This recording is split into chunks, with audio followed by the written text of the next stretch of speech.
This weekend, I'm hanging out with a friend. I am at her house right now. She's actually out for a run. We're gonna do tea and make some gingerbread houses and just hang out. I spent the night last night and I started a new book. I listened to a podcast called Books Unbound, and it's started by two booktubers, one of the former booktubers, doesn't do it anymore, and another one who is still currently doing booktube. And there are some of my favorites, and so I've decided to start listening to their podcast. And you definitely should check it out, Books Unbound. They had a guest on last episode, and the guest had talked about this book called The Memory Police, and it sounded really, really interesting, and I had written it down, and so I went to the bookstore the other day, and I picked it up. I started reading it. I'm about 50 pages in, and essentially what the book is about is that there is an island where things disappear. And when they disappear, your memories of those things disappear as well. If, for instance, roses just disappeared, and they wake up and all these rose petals are flowing downstream, and they've realized, or they can see, okay, roses have now disappeared, that they're the next thing that has gone. And our main character, as she is thinking about this, she can no longer really remember what a full rose looks like and what it smells like. So as these things happen, these memories start to fade. And there are some people who don't forget, and they're taken by the memory police. So it's interesting. People on this island, at least our main character, she kind of lives in fear. It's kind of fearful for them because they're losing these memories. And it's like they still remember for a little while a certain thing. Like she still remembered what a rose was, but throughout that day she could no longer remember the smell. She could no longer remember what it looked like. And since there were no more roses, she couldn't attach that to anything because she couldn't go see a rose anymore. There's not really a lot of names in the book, which is kind of interesting. There's a guy just called the Old Man who helps her out with things. He seems to be kind of a friend to her. She'll sit and talk with him. He came and helped her get her house ready for winter. She knit him a sweater, and they had dinner together. And then she's a writer, and she has an editor, and her editor is just simply called R. And these people, there is a milliner who made hats, and when hats disappeared, he started doing something else. He made fans, I think, but now he's called the former hat maker. So it's interesting. So I think she has called him the former hat maker, but it's like she doesn't really know what hats are because those memories are gone. So it's really quite intriguing. I'm only 50 pages in, and I just was struck with an idea.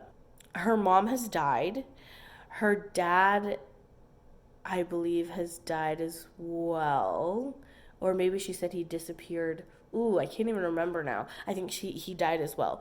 But I was just thinking, what if these people in the town,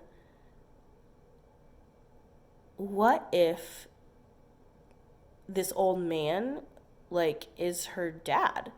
But she doesn't remember because she doesn't have any, like, that memory is gone. So, like, she knows she had a dad and she knows she had a mom, but since that memory is gone, she can no longer see their face anymore. So if they were to walk down the street, she wouldn't recognize them. What if all these people in this town are actually like, or some people in this town, doesn't seem like it's very big, this island, I guess. What if people are related to her and she doesn't know? Like, what if these people are with their family, but these memories have been taken away, so they don't know? Like, what if this old man is actually her dad or her grandpa or something? It's very intriguing to think about. And also to think about losing a memory of something, and then those things are just disappearing. Because do things disappear because we forget about them, or do we forget about them because they disappear? Interesting to think about. I'm gonna keep reading. Okay, I just read something really sad, and I'm gonna read this. It's true. I know that there are more gaps in the island than there used to be. When I was a child, the whole place seemed, how do I put this? A lot fuller, a lot more real. But as things got thinner, more full of holes, our hearts got thinner too, diluted somehow. I suppose that kept things in balance. And even when that balance begins to collapse, something remains, which is why you shouldn't worry. Their hearts are getting thinner. Can you imagine, like, these things you had memories of, your hearts are bigger and fuller of these things, and he's saying that as they disappear, their hearts got smaller too. That's tragic. I just got done mixing together some vegan maple pecan scones. We have some people coming over for tea who are vegan, so we had to try these out. We kind of made some substitutes. We made these last time we were together, and they were super delicious, but we had to make an egg substitute. Yeah, that was the only thing we kind of had to substitute for it. So, yeah, hopefully they go well. We'll see. Here they are. I just need to flatten them out and cut them up. Yep. Also listening to Christmas music. This also happens to be Harry Potter, but, you know, Harry Potter at one point happens during Christmas, right?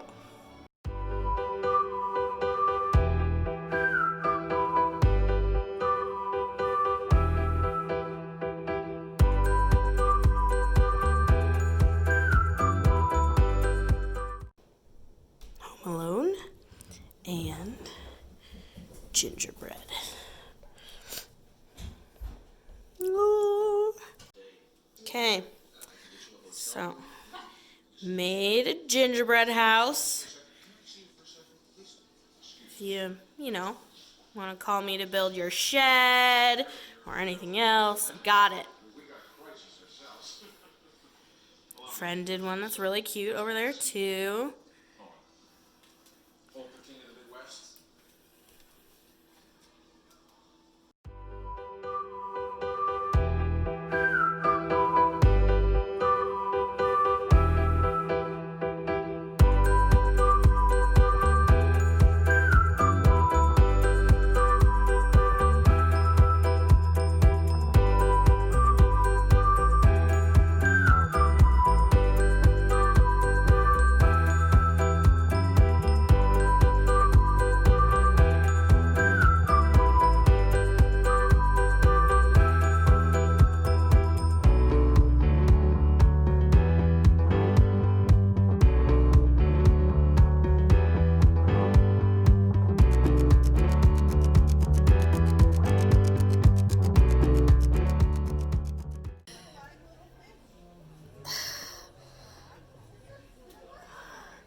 Well, I haven't updated in a long time. Almost a week. Woo. But it's also because I haven't read anymore. Because I was driving a lot, so I was listening to other books. I don't have an audiobook for this book. So I've finished 2 other books since I started The Memory Police. But I've been thinking about this book a lot. And I should have realized what this reading experience was going to be. I'm not really sure why I didn't realize it, but it's going to be a book that is probably going to get rougher for me later, because like I said, I don't understand why I didn't think about this earlier, but it's a book about memories that are taken away and things that you don't remember, and maybe understanding that you've forgotten something, but you can't bring back the memory at all. So maybe most of you know that someone very close to me, very, very close to me, is suffering from Alzheimer's. So I just didn't really realize, and maybe because, no, I don't know. I have no idea why I didn't realize it. I don't know. I think in my head I was thinking more like sci-fi. In my head I was thinking about it like Total Recall, like something that was happening by force or by your decision, and not memories that were just leaving, not memories that were going away and you couldn't stop it, and you didn't know when it was going to happen, and you didn't understand why it was happening. So yeah, I now have a different thought process about this book that I didn't have before. Anyway, didn't realize it. So I am going to be reading more. It's early in the morning. It's almost 1 a.m. But for some reason, when I'm at my parents' for an extended amount of time, like I am right now, my sleeping schedule gets totally off, and I stay up way too late. But I'm on break. I can do whatever I want. So I'm gonna continue reading soon, and we'll see how it goes. I'm a little worried, but still interested in the story. So, yeah, here I go.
Our main character, but she is a writer, and her editor, she just calls R, she was talking about him and about how she doesn't know anything personal about him. She doesn't know anything about his family or what he likes to read or his preferences in anything. She has no idea, because the only time they talk a lot is when they're talking about her book. So I'm thinking this is kind of a setup for telling her that he isn't someone who forgets anything.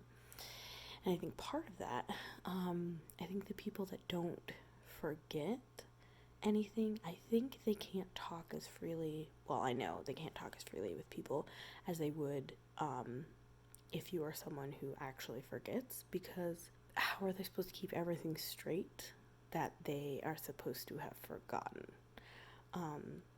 and the memory police will take you if you are someone who remembers things. So you can't let people know that you remember. He's asking to see her mother's basement, who her mother was someone who didn't forget, and the memory police took her. So I'm intrigued to see where this goes. I'm very interested in the editor and how his character plays out, because we haven't seen him a lot yet. So yeah, very interested. Something to ponder. How would you like it if you lived on an island where everyone forgets things and they disappear, and you're the only one who remembers? Okay, so I just got to this part that is well, I'll give you context. So she has hid her editor in her house. She knows that he remembers everything, and she has created this kind of almost hidey hole that he can stay in, so the memory police don't take him away. And she is intrigued because her mom remembered everything, so she's always kind of been interested in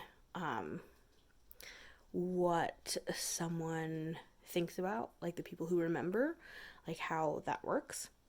And they're talking about their hearts and how hers is hollow and has holes in it because of the memories that have been taken away.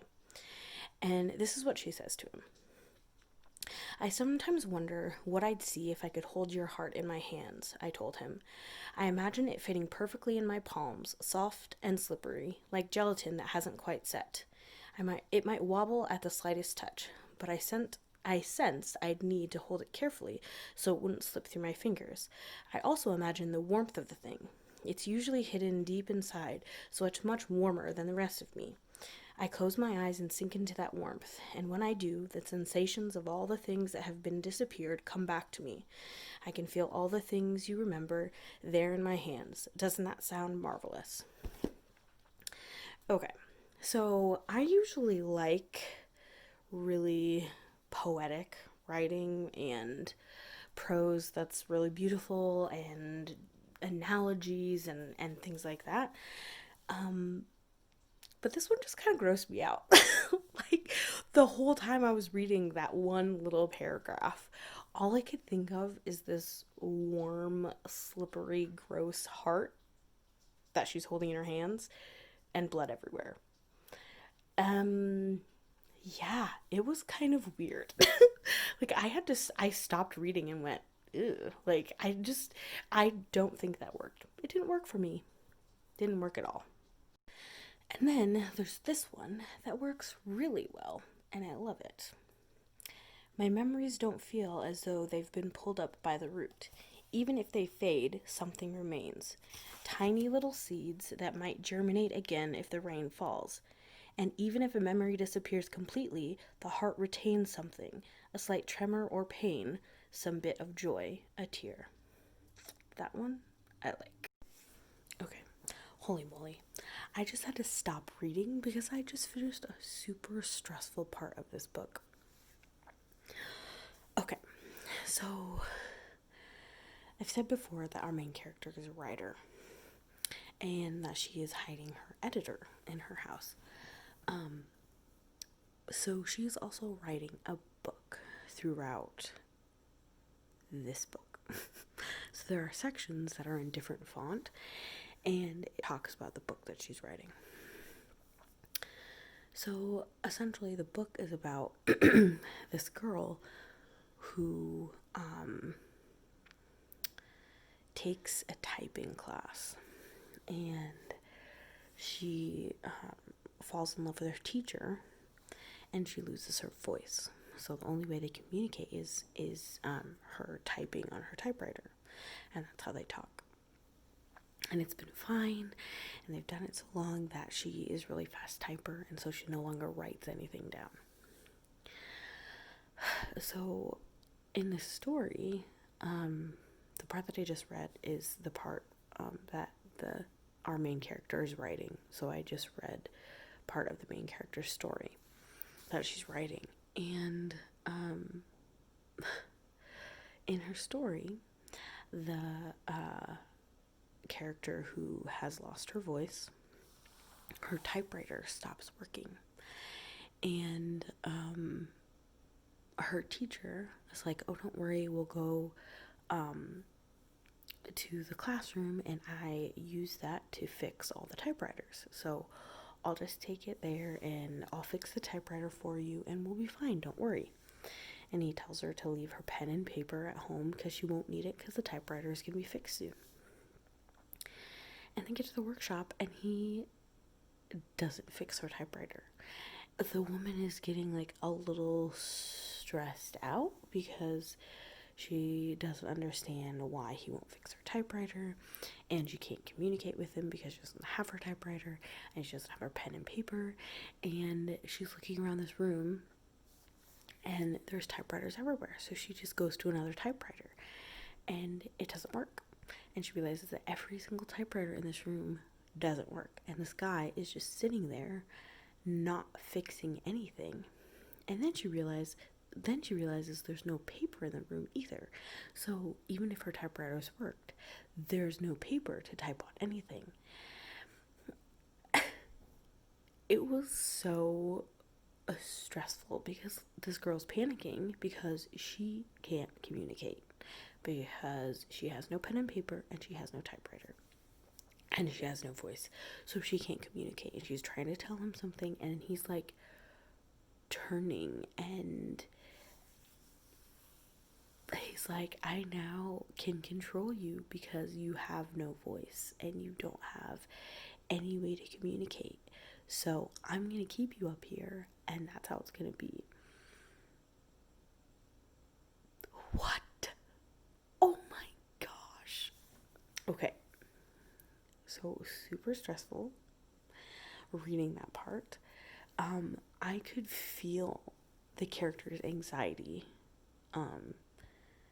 Like my heartbeat, like I could tell my heartbeat got faster. It was just so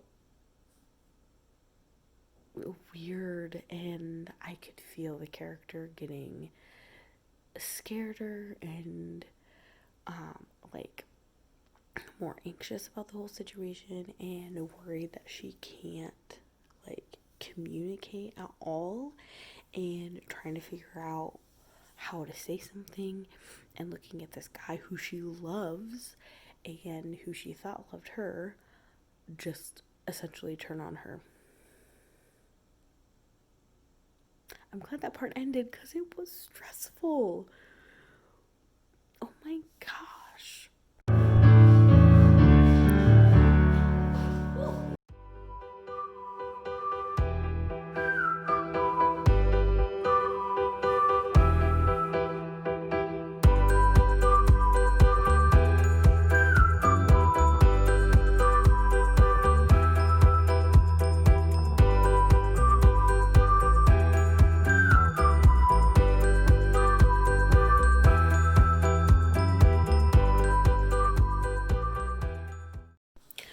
Guys, things are getting weird. So, the book that she's writing, it's just getting weirder and weirder. Okay, so he took her up into the church in the clock tower. There's a room up there, and he took her up there because he said he was going to fix her typewriter, right? He doesn't. He leaves. He's like, I'm going to keep you up here. You can't do anything. You're essentially now my prisoner. He's locked her in this room, and he like comes up with food and like watches her eat. He won't say anything to her. He won't do anything. He just sits there and stares at her and watches her eat. And he's doing all these other things to her, and it's really, really weird. And she has realized that he's still teaching his classes on the floor underneath this clock tower that she's being held in. And she's talking about escaping and what she'll do if she gets out and all this stuff. And then she realizes that she doesn't understand anyone's voice except his. It's so weird. I do not know what's going on. It's so weird.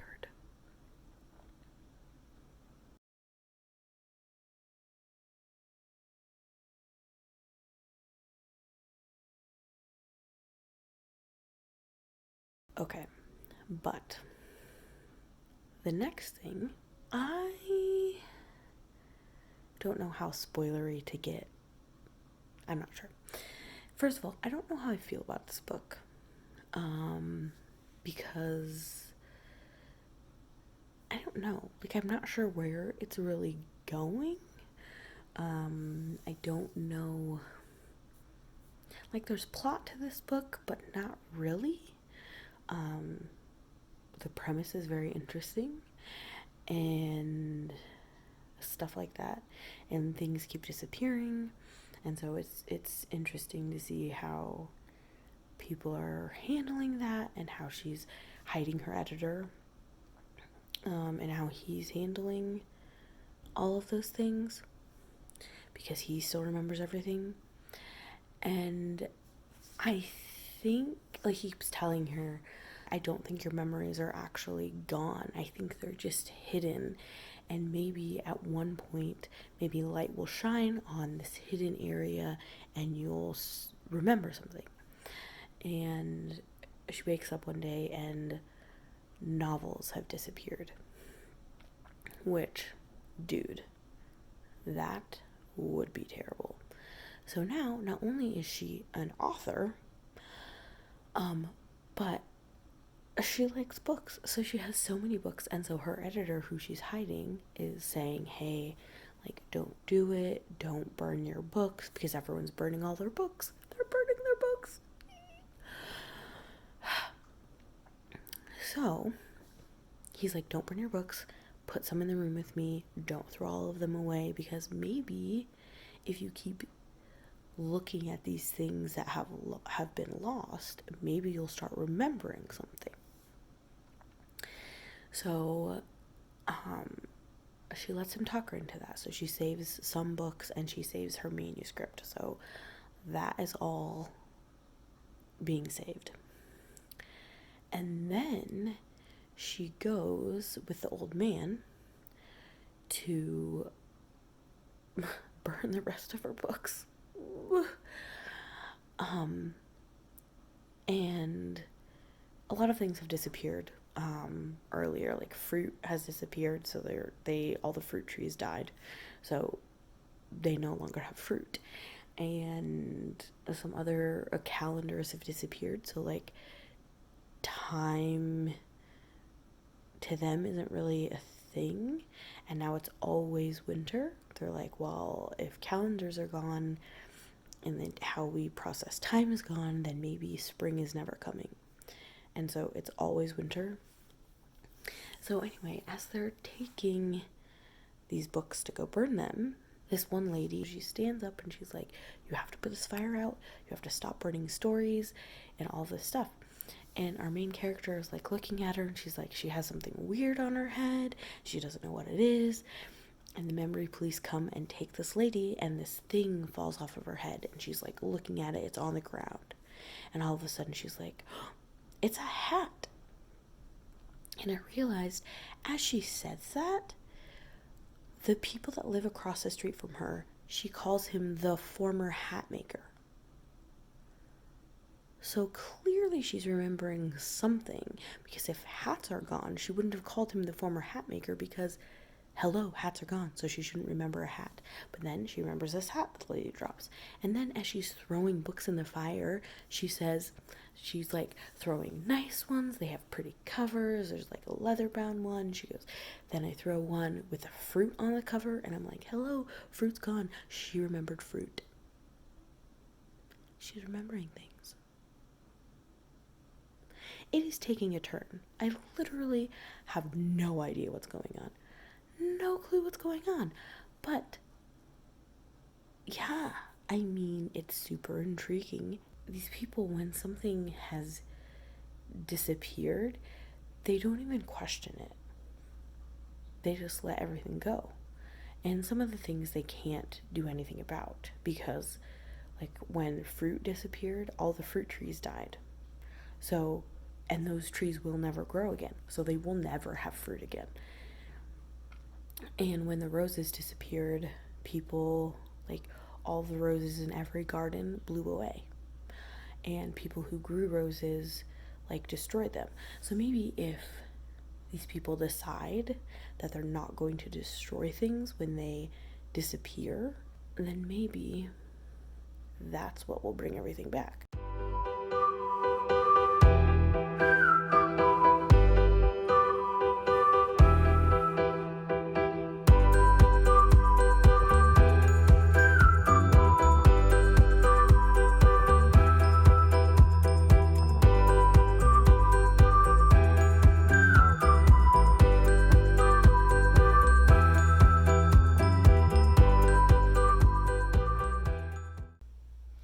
Okay, I feel that sometimes this book didn't really have a plot to it, really. I can kind of feel that they're pulling things together, and when I read the end, I'm going to be surprised when all these things start fitting into place. I could totally be wrong, but I kind of feel like that is where it's going. And maybe as I'm reading, some things are going to fall into place, and then I'll see the big picture that I didn't realize was there, which I actually really enjoy in books. So I hope I'm not setting myself up to be disappointed. We'll see. I just read another good line. Ready? I suppose memories live here and there in the body, the old man said, moving his hand from his chest to the top of his head. But they're invisible, aren't they? And no matter how wonderful the memory, it vanishes if you leave it alone. If no one pays attention to it, they leave no trace, no evidence that they ever existed. But I suppose you're right when you say that we should do everything we can to bring back memories of the things that have disappeared. I like it. Okay. Something has disappeared that is quite substantial for people. And I'm trying to figure out how it's going to work. I'm getting a little tired, so I kind of wanted to go to bed, but I only have 20 pages left, so I'm just going to stay up and read them. I feel like this book is going to finish by everything just disappearing. That's what I feel like.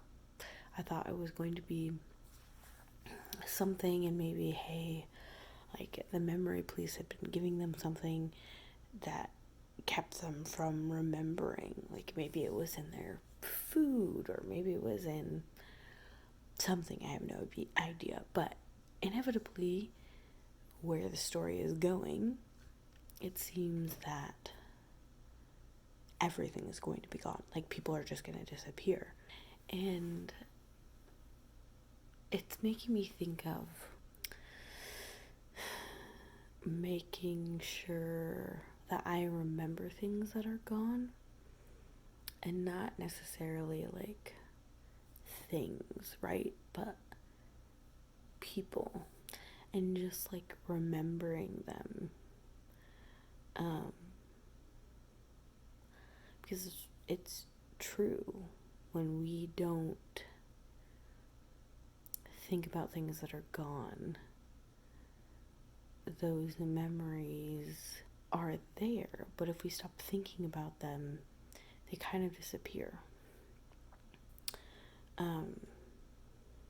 But just remembering that some things that are gone can still be important, and they should still be things that we keep close.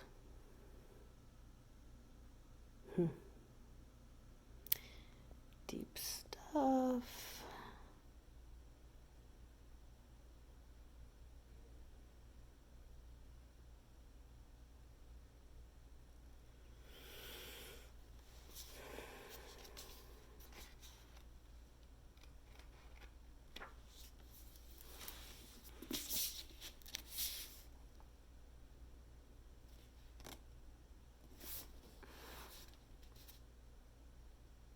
Oh my gosh, I didn't even notice. She's disappearing. Oh my gosh, guys.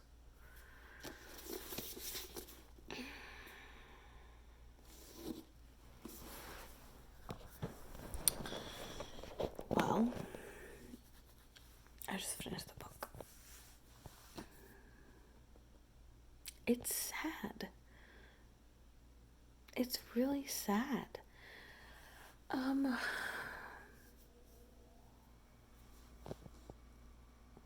Yeah, I mean, it's about how we hold on to memories and how things are fleeting, and how if people don't hold on to memories and things, they disappear. If one day you thought your arm was gone, stop thinking about your arm, stop using your arm, learn how to live a life without your arm, and everyone else didn't see your arm, it was gone. It's gone. And there was a group somewhere that took away all the people that still saw your arm. Jeez.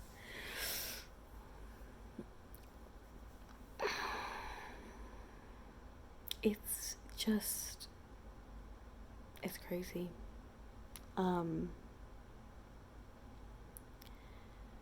It was a good book. I'd probably give it like 3.5 to 4 stars. I think my biggest hold up on this book was that I think the whole book is a metaphor. There's not really a storyline. It's just essentially the life of a person going through something where things are disappearing and memories are gone.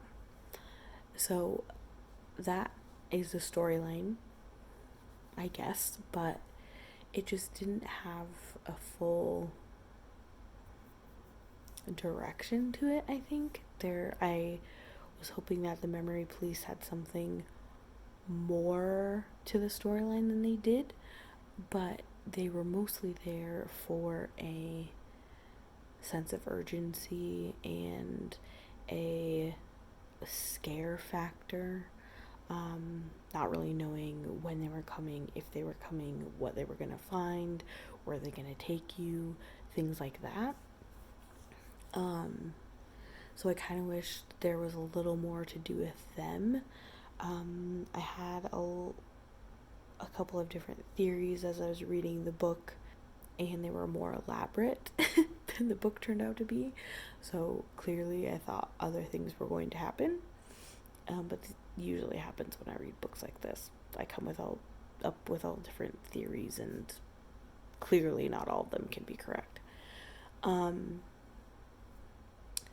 It's not very shocking, I guess.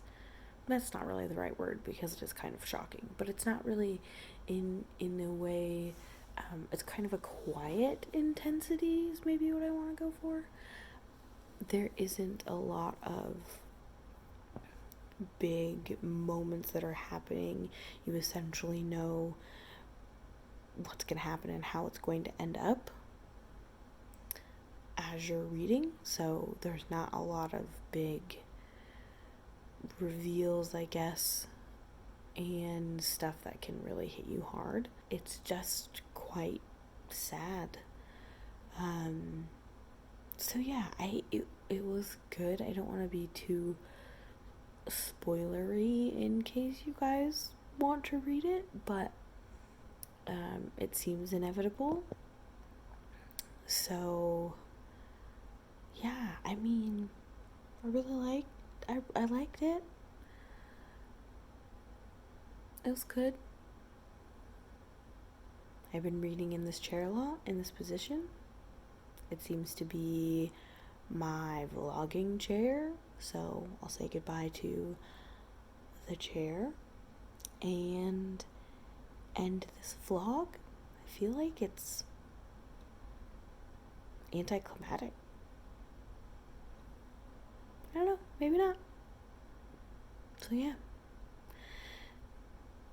Keep your memories. Think about them. Think about the people that you've lost. That is my take home. Take home.